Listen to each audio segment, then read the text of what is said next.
Hello students, welcome to our YouTube channel. ठीक है, आज हमारा टॉपिक है बंद सतह के लिए विद्युत फ्लक्स। ये वीडियो नंबर 2 है, चैप्टर नंबर 2 की 12th हिंदी मीडियम का, और जो सब्जेक्ट का फिजिक्स और गाउस का नियम एवं उसके अनुप्रयोग, ये हमारा अध्याय दूसरा है। दूसरा टॉपिक है, ये क्या है, बंद सतह के लिए विद्युत फ्लक्स कैसे ज्ञात करें। बंद सतह है, यानी कि बंद सतह जैसे मान लीजिए ये है, विभिन्न अल्पांशों में बटी हुई है।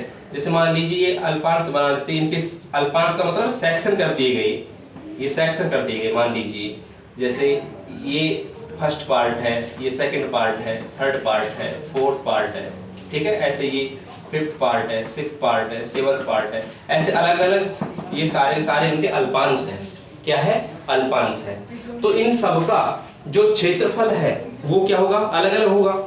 ठीक है, अलग अलग क्षेत्रफल होगा जो सतह है इसकी। तो अगर इनमें मान लीजिए अलग अलग ही विद्युत क्षेत्र प्रवाहित हो रहा है, मान लीजिए यहाँ पे हो रहा है E वेक्टर 4, इसमें जो प्रवाहित हो रहा है वो होगा E7, यहाँ पे E6, ठीक है। ये मान के चल रहे हैं कि इनमें सभी में विद्युत जो प्रवाहित क्षेत्र हो रहा है वो भिन्न भिन्न हो रहा है, ठीक है। और ये मान लीजिए I6, I का मतलब है 1 2 3 अप टू जितने भी ये है टोटल, यहाँ पे n मान लीजिए, कितने माना जो बंद सतह है वो n अल्पांशों में बटी हुई है, वितरित हुई है। माना बंद सतह में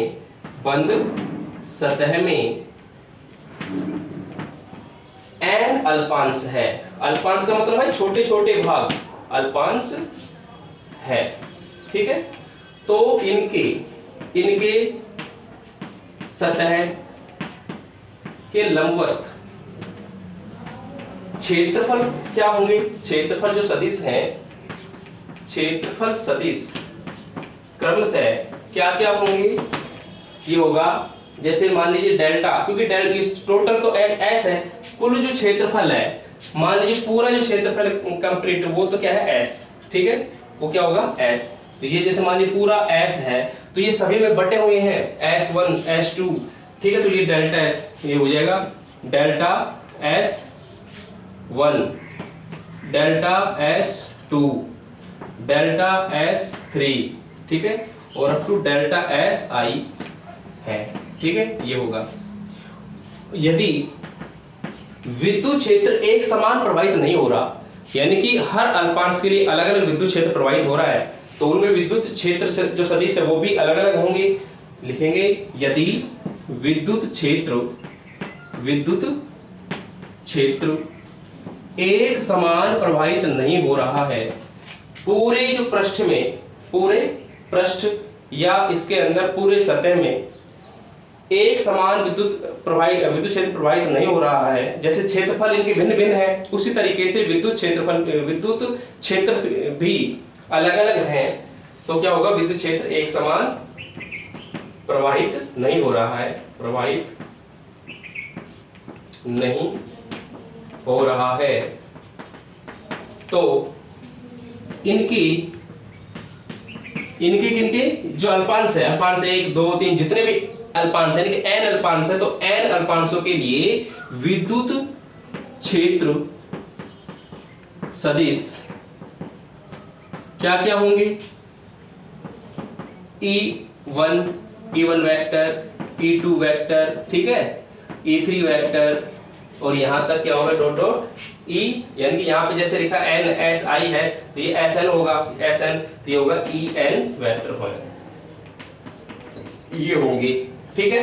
तो ये तो क्या है, इनके लिए हमने टर्मिनोलॉजी लिया है। अगर ऐसा हो, बंद सतह है वो n अल्पांशों में बटी हुई हो, तो उनका जो कुल विद्युत फ्लक्स का मान है वो हम ज्ञात करेंगे अध्यारोपण के सिद्धांत के द्वारा। किसके द्वारा करेंगे, अध्यारोपण के सिद्धांत के अलावा के द्वारा होगा।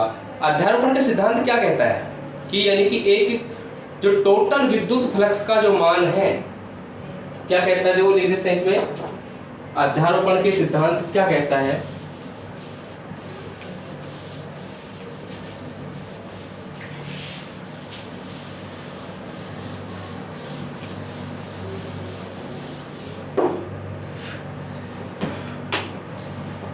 लिख देंगे अध्यारोपण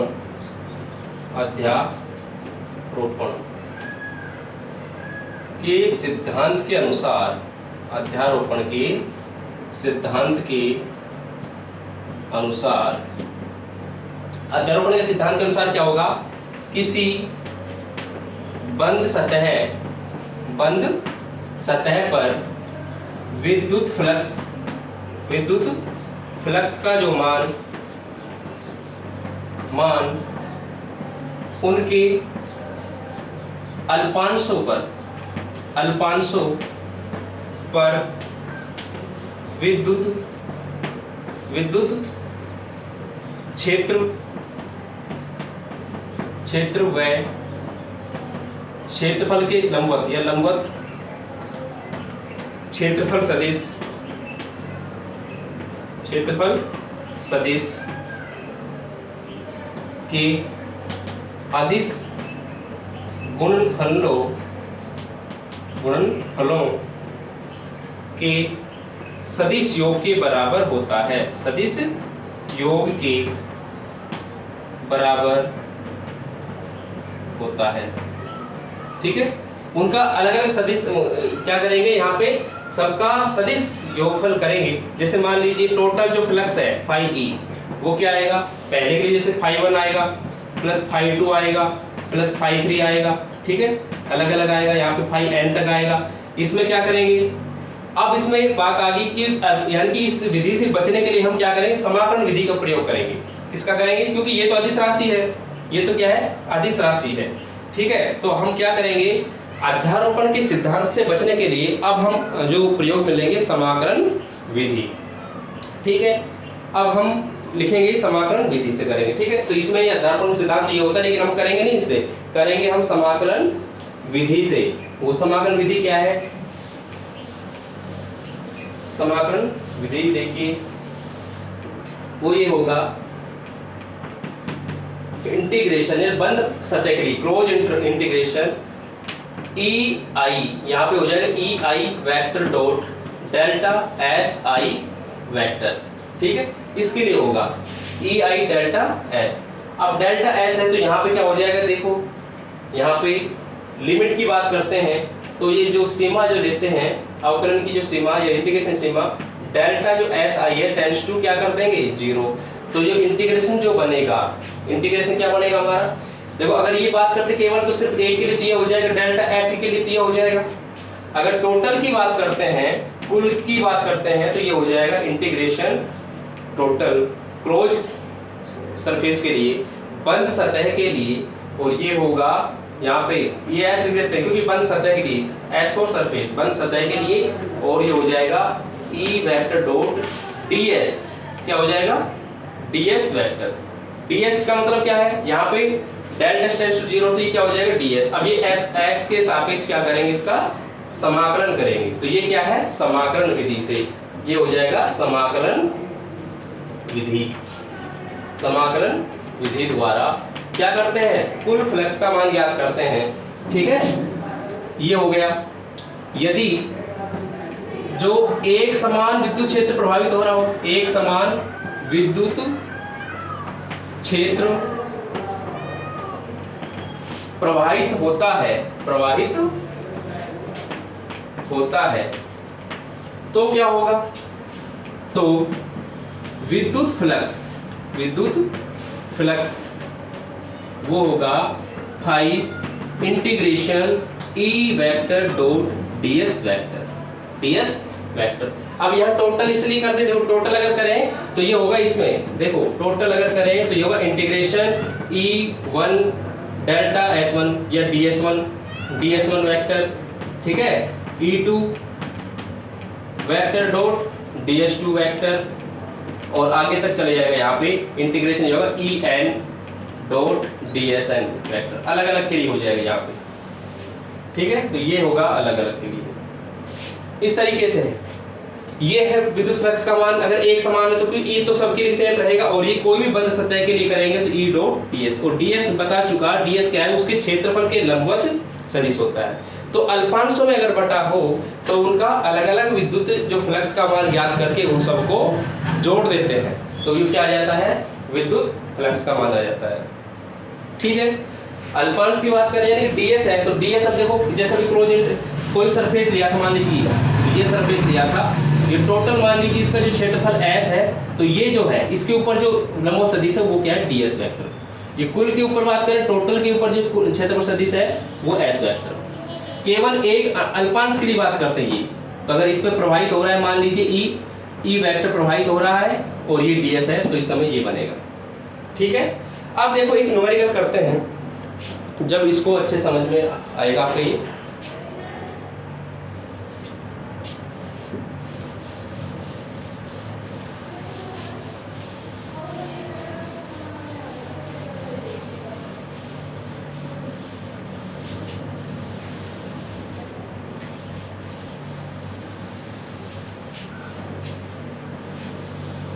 ठीक है, ये था इसके अंदर।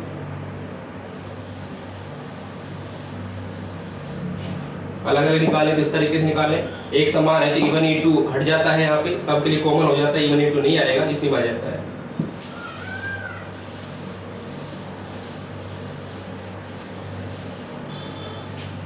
अब एक न्यूमेरिकल है, उसमें ये दे रखा है न्यूमेरिकल के अंदर,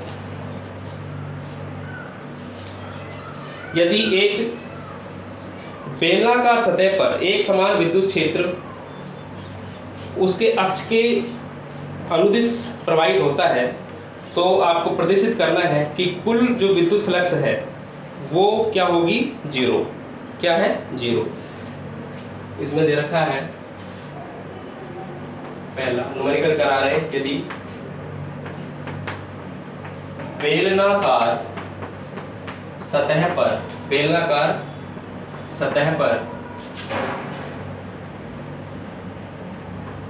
एक समान विद्युत क्षेत्र प्रवाहित होता है, तो और क्षेत्र एक समान विद्युत क्षेत्र प्रवाहित होता है और बेलन के एक्सिस यानी कि, और यह बेलनाकार सतह के अक्ष के अनुदिश प्रभावित होता है। ठीक है, किसके अनुदिश, बेलनाकार अक्ष के अनुदिश प्रवाहित होता है, तो प्रदर्शित करो, तो प्रदर्शित कीजिए कि कुल विद्युत फ्लक्स का मान, इसमें बेलनाकार सतह पर विद्युत फ्लक्स का जो मान है का मान शून्य होता है। ठीक है, ये प्रदर्शित करना है। देखिए कह क्या रहा है, अब इसका हल देखिए। ये कह रहा है कोई बेलनाकार सतह है, जैसे मान लीजिए ये क्या है, एक बेलनाकार सतह है। अच्छे समझिए, बेलनाकार सतह है तो देखो आपको पता है कि जो बेलन होता है उसके अंदर ऊपरी सिरा और नीचे जो निचला सिरा है वो तो वृत्ताकार होते हैं, जो ढक्कन और तल है, और जो साइड में होता है वो वक्राकार जो भाग होता है वो होता है 2πRh, ये होता है πr² और ये πr²। तो दो तो ये होते हैं, ठीक है, ये तो वृत्ताकार होते हैं। अब इसमें जो ये जैसे मान लीजिए अक्ष है, ये क्या है इसका, ये अक्ष है, ये लाइन जो है अक्षीय, तो ये अक्ष है, इसका अक्ष है। अक्ष के अनुदिश क्या हो रहा है, विद्युत क्षेत्र प्रवाहित हो रहा है, यानी कि जो ई की है दिशा वो ये है अक्ष के अनुदिश। ठीक है, और ये क्या होगा, ये मान लीजिए ये आपका जो क्षेत्रफल है, तो ये क्या है इसका, जो इसके तल का क्षेत्रफल है, इसकी दिशा क्या होगी, तल का क्षेत्रफल इस साइड होगा, लंबवत क्या होगा, इस साइड होगा, तो लंबवत होगा ये। जैसे तीन भाग बांट लिए हमने, क्या बांट लिए कि जो S1 है, S1 तो ये मान लिया, S1 तो ये वाला भाग है, S1 क्या है, वृत्ताकार है, ये कैसा भाग है, वृत्ताकार भाग। ठीक है, और ये क्या है S2, वो मान लेंगे, यानी कि वो भी कैसा भाग होगा, वृत्ताकार। और S3 मानेंगे हम जो वक्राकार भाग है, जो इसका जो सतह है साइड का, तो इसमें क्या है वक्राकार, वो कैसा है वक्राकार, ये इसको हम कहते हैं वक्र पृष्ठ। क्या कहते हैं वक्र पृष्ठ। ठीक है, तो इसका क्षेत्रफल आपको पता है, जैसे मान लीजिए r अगर इसकी त्रिज्या है तो ये होगा पाई r स्क्वायर, कितना होगा ये कितना होगा पाई r स्क्वायर, और ये होता है 2 पाई r h, यही तो होता है। ठीक है, अलग अलग। अब इसमें क्या है ये S1, ये क्या होगा देखो, इसके अब जो क्षेत्रफल है ये S2 है, ये क्या है S2, तो इसके जो लंबवत सदिश होगा वो क्या होगा यहाँ पे DS2 वेक्टर, इधर क्या होगा DS1 वेक्टर, ये आपका है S3, ये क्या होगा S3, ये जो भाग है साइड का, तो इसके जो लंबवत होगा वो DS3 होगा, वो क्या होगा DS3। ठीक है DS3। ये अब 3 सेक्शन हो गए। 3 सेक्शन का मतलब पहला सेक्शन तो ये है, दूसरा सेक्शन ये है और तीसरा सेक्शन ये है, समझिए इसके अंदर। अब हमें क्या निकालना है, क्या निकालना है इसके अंदर विद्युत फ्लक्स का मान। इससे पहले मैंने बताया था कि अल्पांशों में क्या है बटे हुए हैं, तो इसके अंदर 3 भाग हैं। कितने भाग हैं 3, S1 S2 और S3। तो अब क्या ज्ञात करेंगे, देखो ये अक्ष है इसका, तो अब ज्ञात करेंगे हम जो कुल विद्युत फ्लक्स होगा, विद्युत फ्लक्स होगा वो कितना होगा फाई E इक्वल टू बंद सतह के लिए E dot ds, E vector dot ds vector. अब यहाँ पे क्या क्या है देखो, यहाँ पे 3 है सेक्शन, तो ये हो जाएगा, ये इनके क्या हो जाएगा सदिश योग के बराबर हो जाएगा, तो ये हो जाएगा अलग अलग के लिए, ये तो कुल के लिए है, तो ये हो जाएगा S1 के लिए अलग होगा E वेक्टर डॉट ds1, ठीक है, और प्लस ये ds1 हो गया, E vector dot ds2 S2 के लिए हो गया, और साथ में S3 के लिए हो गया E वेक्टर डॉट ds3। समझ में आया? इसमें जो E का जो मान है वो तो क्या है एक तरह से फिक्स है सभी का, यानी कि एक समान है E का मान, तो ये होगा जो फाई बराबर E बाहर आ जाएगा, E क्या होगा बाहर आ जाएगा, यानी कि सबसे पहले तो हम क्या करेंगे इसका E डॉट ds करेंगे, भाई इसका क्या करेंगे डॉट प्रोडक्ट करेंगे, A vector dot B vector क्या होता है AB cos ऑफ थीटा, तो ये हो जाएगा E ds cos of theta, ठीक है, E ds1 cos थीटा, ठीक है, ये हो जाएगा यहाँ पे S1 के लिए प्लस, और ये बताओ कि S1 के साथ में E और ds1 के साथ कितना बन रहा है कौन, देखो ये तो है ds1, ये क्या है ds1, और इस साइड क्या है E, तो कौन कितना बन रहा है 180 डिग्री, कितना डिग्री बन रहा है 180 डिग्री। समझ में आ रहा है, ds1 तो इस साइड है और E वेक्टर इधर है, तो इन दोनों के मध्य जो कोण होगा वो कितना होगा 180 डिग्री। ds2 इसके अंदर देखो दोनों ही कोण मतलब सबकी दिशा समान है, E वेक्टर और ds2 दोनों समदिश है, तो यहाँ पे थीटा का मान क्या होगा 0, इस कंडीशन में थीटा का मान क्या होगा 0, और यहाँ पे थीटा यानी इसमें लिख सकता हूँ मैं साइड में कि यहाँ पे जो थीटा बन रहा है इस केस में थीटा 1 की बात करें तो कितना होगा 180 डिग्री, इधर क्या है थीटा का मान क्या है 0 डिग्री, थीटा का मान क्या है 0 की S2 के मध्य, S2 और E के मध्य, यहाँ पे ds2 के मध्य होगा, इधर होगा थीटा का मान, यहाँ पे S3 के लिए क्या है लंबवत, ये इसके क्षेत्रफल की लंबवत है, तो ये 90 डिग्री है। तो तीनों कंडीशन के लिए S1 के केस में थीटा ये आएगा, S2 के केस में थीटा ये आएगा, और S3 के केस में थीटा का मान ये आएगा, तो ये तीनों केस में अलग अलग आ जाएंगे E, और ये आ जाएगा ds2 और cos कितना डिग्री cos 0 डिग्री S2 में, प्लस यहाँ पे आएगा E S3 के लिए ds3 cos कितना डिग्री 90 डिग्री। आ गए समझ में, यहाँ तक आया? तो देखो इससे आगे लिख रहे हैं ऊपर,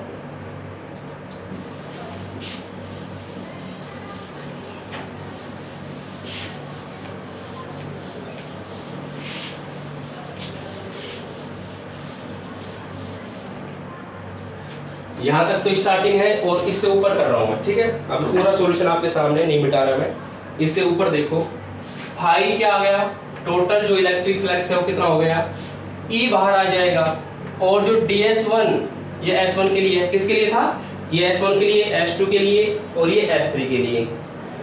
ds यहाँ पे कितना आएगा S1, ds1 कोस कितना डिग्री है यहाँ पे, कोस 180 डिग्री। कोस 180 का वैल्यू कितना होता है -1, कितना होता है -1।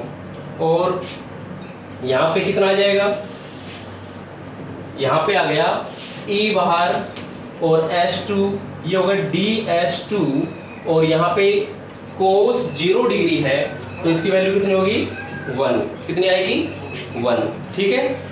कोस 0 का वैल्यू कितना होता है 1 प्लस E बाहर है इंटीग्रेशन S3 ds3 और यहाँ पे कोस 90, कोस 90, तो कोस 90 की वैल्यू कितनी है 0, ठीक है। तो अब देखो यहाँ पे जो E और इंटीग्रेशन S1 समझिए कंप्लीट जो क्षेत्रफल है इस सतह का वो क्या होगा πr² होगा, कितना होगा πr² होगा। तो πr² गुणा में -1 तो माइनस का हो गया, माइनस का πr², इधर क्या होगा प्लस ये ds2, तो ये दोनों क्षेत्रफल सेम रहेंगे तो इधर क्या होगा πr², कितना आएगा πr²। इसका क्षेत्रफल ये होगा, ठीक है। यहाँ पे जो है इंटीग्रेशन जो S1 बनता है ds1 होगा कितना πr² और वही इंटीग्रेशन S2 का होगा ds2, वो भी πr² आएगा। ये मान कितना है टोटल, ये 2πrh होता लेकिन इसके गुणा किससे हो गया 0 से, तो ये माइनस का ये प्लस का अगर ये 0 आ गया तो देखो कितना आया, ये आ गया माइनस का e πr² plus e πr², ये कैंसिल आउट हो जाते हैं और कितना आता है 0, कितना आता है 0। हमें सिद्ध क्या करना था कि बेलनाकार सतह पर यदि कुल एक समान विद्युत क्षेत्र उसके अक्ष के अनुदिश प्रवाहित होता है तो कुल विद्युत फ्लक्स का मान क्या होता है 0, और वो हमने प्रूव कर दिया। तो ये आपको नोट कर लेना, ठीक है। थीटा है अलग अलग था, देखो इस सेक्शन में थीटा कितना था, दोनों की दिशा सेम थी, थीटा का मान 0, इस समय थीटा का मान कितना आया था 90 डिग्री, यहाँ पे थीटा का मान कितना आया था 180 डिग्री, ये तीनों लिखे भी थे और उसी फॉर्मूले से ये हो जाते हैं, ठीक है। इस तरीके से न्यूमेरिकल करते हैं और नेक्स्ट में हम पढ़ाएंगे आपको संतत आवेश वितरण। तब तक इसके और एक आध न्यूमेरिकल हैं वो भी इस तरीके से करना, और जो भी डाउट है तो कमेंट बॉक्स में लिखें या फिर व्हाट्सएप ग्रुप में जो मैसेज है उसमें लिखें, ठीक है। उम्मीद करते हैं बिल्कुल दिक्कत आपको नहीं आई होगी, आराम से इसको वीडियो को देख करके समझिए, ठीक है। और चैनल को सब्सक्राइब अगर आपने नहीं किया है तो वो चैनल सब्सक्राइब ज़रूर करें, ठीक है। Thank you.